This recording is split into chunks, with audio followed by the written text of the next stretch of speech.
디도서 1장 10절부터 마지막 절인 16절까지입니다.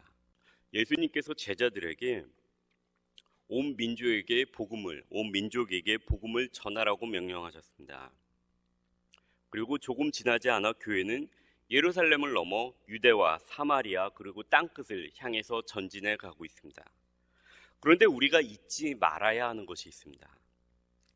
그것은 바로 복음을 다른 민족, 다른 나라에 가서 전하고 교회를 세우는 그 모든 일이 다른 문화 가운데 행해진다는 것입니다. 우리가 이것을 늘 기억해야 한다는 것입니다. 그리고 문화는 각 나라별로, 각 민족별로 다르며 고유한 특징을 가지고 있다는 것, 우리가 늘 기억해야 한다는 것입니다. 이것은 다른 나라에 가서 교회를 세우는 선교사와 같은 사람들에게만 필요한 지식이 아니고 그 지역에 살고 있는 복음을 받아들이고 교회 공동체를 이루고 있는 사람들 역시 내가 지금 살고 있는 곳은 어디인가를, 그리고 내가 지금 살고 있는 곳에서 영향을 미치고 있는 것은 무엇인가를 생각하는 것은 중요합니다. 가령 한국의 경우를 보도록 하겠습니다.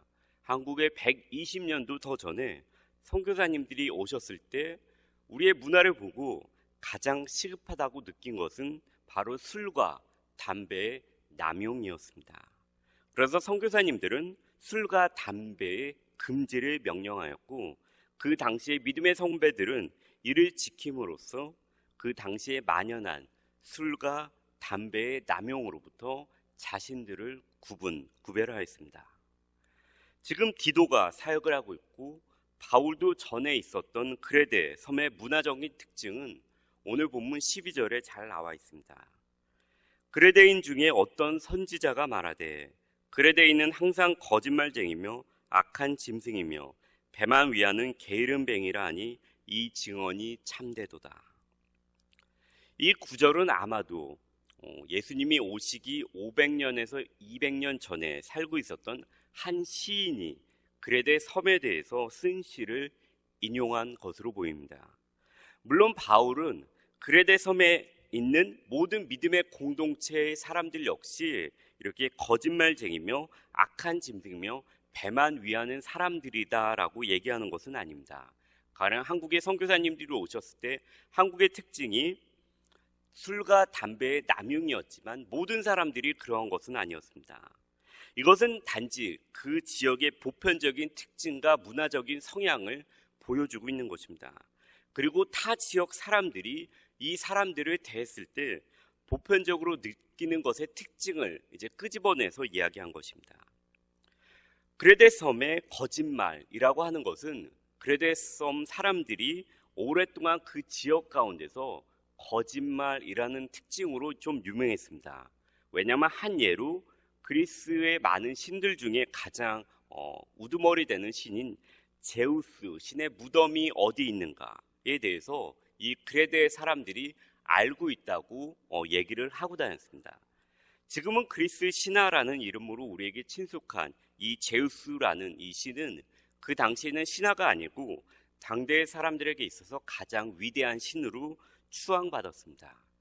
그렇기 때문에 인간이 아니었다고 생각하였기 때문에 당연히 무덤도 없었을 것입니다. 그런데 무덤이 어디에 있는지 잘 알고 있다고 수백 년 동안 이 그레데 사람들이 말을 하였었기 때문에 이 헬라 문화권 가운데서 사람들은 역시 그레데인들은 그렇지라는 인식을 사람들이 가지고 있었습니다. 이것이 바로 그레데 섬이라고 하는 지역과 그곳에 살고 있는 사람들에게 가장 크게 영향을 미치는 요소 중에 하나였습니다. 마치 한국의 선교사가 처음 들어왔을 때 술과 담배의 남용을 꼬집었던 것과 비슷합니다. 오늘 본문은 이런 지역에, 이런 문화적인 특징을 가지고 있는 지역에 믿음의 사람들에게 디도가 해야 되는 사역 중에 하나가 바로 아주 강하고 날카롭게 그들을 권면하고 가르쳐야 한다는 것입니다. 내가 그들을 엄히 꾸짖으라. 이것이 바울이 디도에게 권면한 말씀입니다. 저는 이 부분에서 교회라는 것은 각각의 특징을 갖고 있고 그 특징에 따라 사역이 이루어져야 한다는 것을 오늘 본문이 가르쳐주고 있다는 생각이 들었습니다.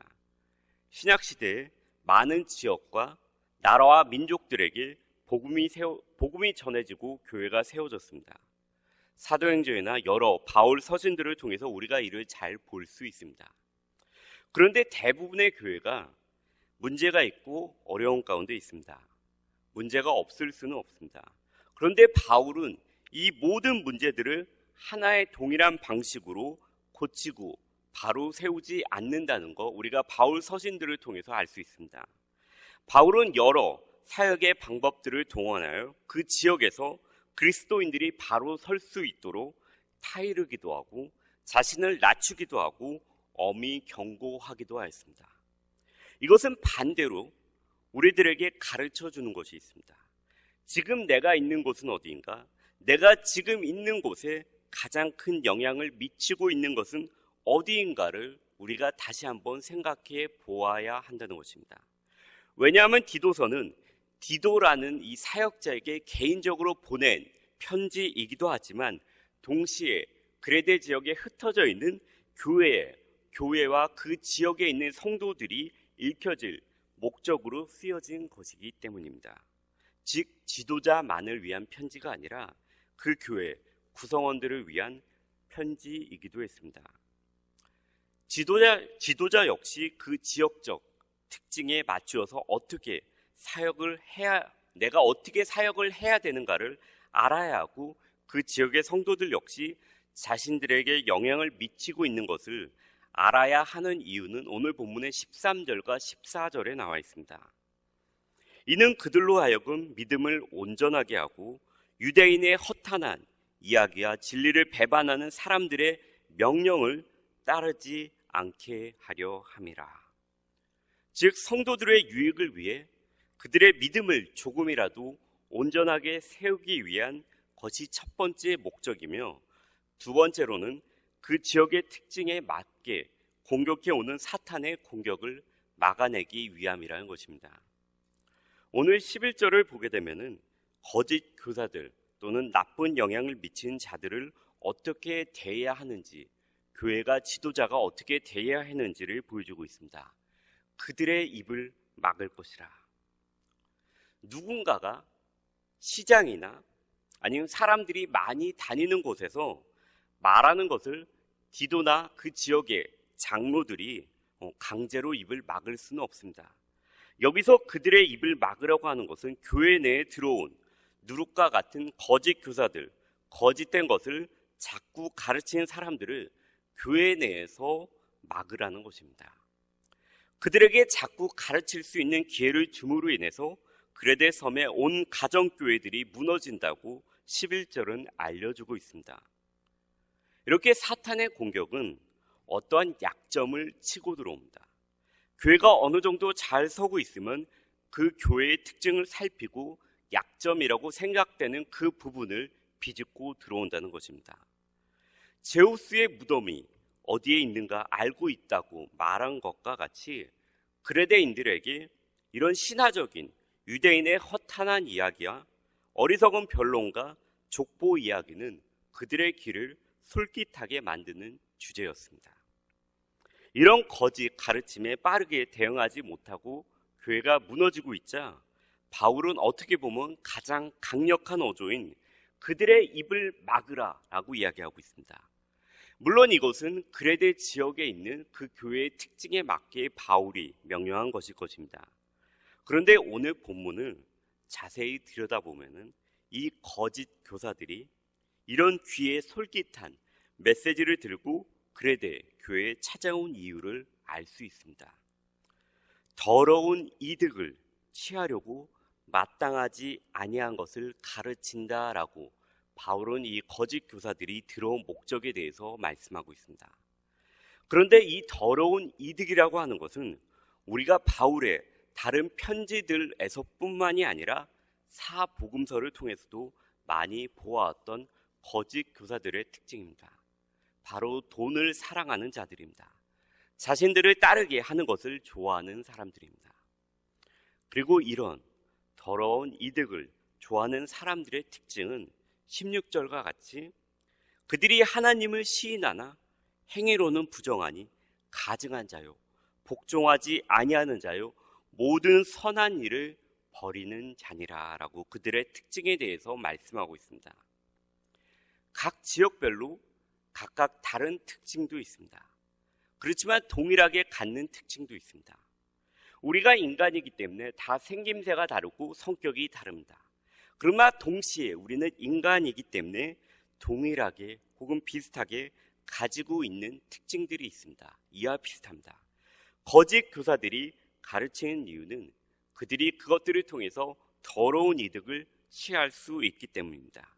또한 그들의 특징은 위선하는 자들이라는 것입니다. 즉 바리새인 지도자 사두개인들과 같이 회칠한 무덤이라는 것입니다.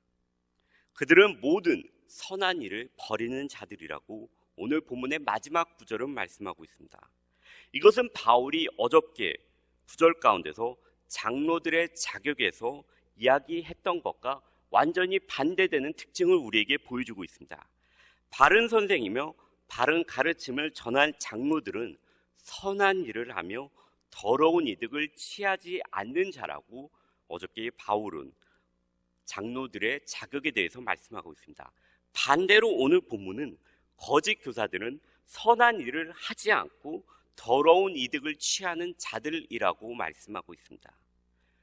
우리가 구약과 신약의 가르침을 계속해서 보다 보면은 이 더러운 이득과 선을 행하지 않는 것은 악인의, 악한 사람들의 공통된 특징으로 성경에서 계속해서 말씀하고 있는 것을 우리는 여러 곳에서 발견할 수 있습니다.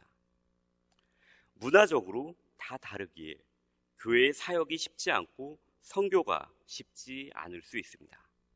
그러나 우리가 항상 교사들의 삶의 모습을 본다면은 이들이 거짓 교사인지 참된 교사인지 구분함으로 인해서 그들이 귀에 솔깃하게 들려주는 메시지에 우리가 귀를 기울이지 않을 수 있을 것입니다. 동시에 그 지역의 특징을, 오래된 전통의 특징을 파악함으로 인해서 나는 그렇게 생각하지 않을 수 있을지라도 나 역시 이러한 영향 가운데 들어갈 수 있겠구나라는 것을 생각함으로 인해서 디도의 가르침과 같이 디도의 가르침을 잘 받아들일 수 있을 것입니다. 이 미국에 있는, 그리고 오레곤주에 있는, 그리고 비버튼에 있는 많은 교회들, 아니면 우리 교회의 특징은 과연 무엇일까요? 우리는 이것을 50년 이 오레곤의 이민 역사 가운데서 우리 교회뿐만이 아니라 다른 여러 교회들 가운데 동일하게 반복되는 것을 바라봄으로 인해서 이 부분이 취약하고 이 부분을 통해서 거짓 교사들이 사탄의 공격이 들어올 수 있겠구나라는 것을 우리는 생각해 보아야 합니다. 오늘 본문의 가르침과 같이 이를 늘 생각하면서 그리고 인식함으로 인해서 이를 뚫고 들어오는 더러운 이득을 탐하고 모든 선한 일을 버리는 사탄의 공격을 잘 방어하며 믿음의 성장을 이루어 갈 수 있는 저와 우리 모두가 되기를 소망합니다.